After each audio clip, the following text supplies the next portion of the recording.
मीनाक्षी रत्नांगदं प्रणयकेलिकलाविलासं श्यामं त्रिभङ्गललितं नियतप्रकाशं गोविन्दमादिपुरुषं तमहं भजामि।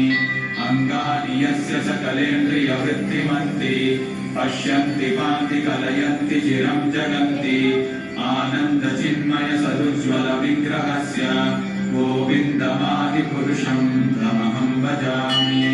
अद्वैतमच्युतमनादिमनन्तरूपम् आद्यं पुराणपुरुषं नवयौवनं च वेदेषु दुर्लभमदुर्लभमात्मभक्तौ गोविन्दमादिपुरुषं तमहं भजामि।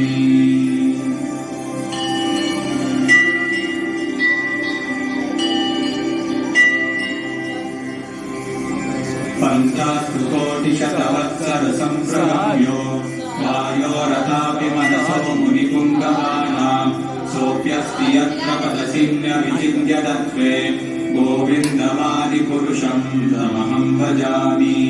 एकोऽप्यसौ रचयितुं जगदण्डकोटिं यच्छक्तिरस्ति जगदण्डचयायदन्तः अण्डान्तरस्थपरमाणुचयान्तरस्थं गोविन्दमादिपुरुषं तमहं भजामि। यद्भावभावितधियो मनुजास्तथैव सम्प्राप्य रूपमहिमासनयानभूषाः सूक्तैर्यमेव निगमप्रथितैस्तुवन्ति गोविन्दमादिपुरुषं तमहं भजामि। आनन्दचिन्मयरसप्रतिभाविताभिः ताभिर्य एव निजरूपतया कलाभिः गोलोक एव निवसत्यखिलात्मभूतो गोविन्दमादिपुरुषं तमहं भजामि। प्रेमाञ्जनच्चुरितभक्तिविलोचनेन सन्तः सदैव हृदयेषु विलोकयन्ति यं श्यामसुन्दरमचिन्त्य गुणस्वरूपं गोविन्दमादिपुरुषं तमहं भजामि।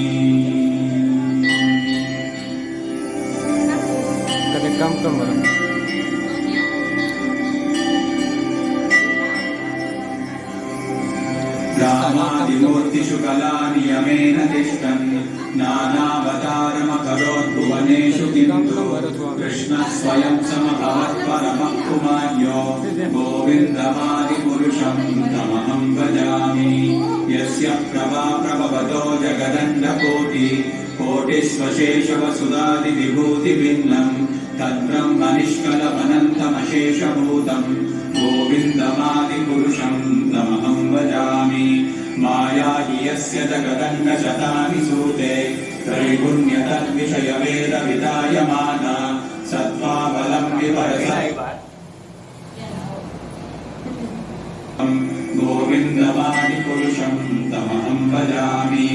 आनन्दचिन्मयरसात्मतया मनस्सु यः प्राणिनां प्रतिफलं स्मरतामुपेत्य लीलायितेन भुवनानि जयत्यजस्रं गोविन्दमादिपुरुषं तमहं भजामि।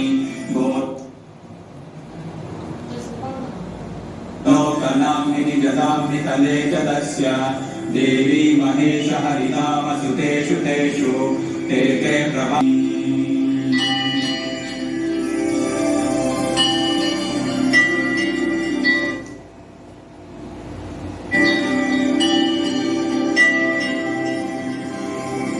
सृष्टिस्थितिप्रलयसाधनशक्तिरेका छायेव यस्य भुवनानि विभक्ति दुर्गा यस्य च चेष्टते सा गोविन्दमादिपुरुषं तमहं भजामि। क्षीरं यथा दधि विकारविशेषयोगात् सञ्जायते न हि तथं पृथगस्ति हेतोः यश्यमृतामपि तथा समुपैति कार्यात् गोविन्दमादिपुरुषं तमहं भजामि। निद्रामनन्तजगदण्डसरोमकूपः आधारशक्तिमवलम्ब्य परां स्वमूर्तिं गोविन्दमादिपुरुषं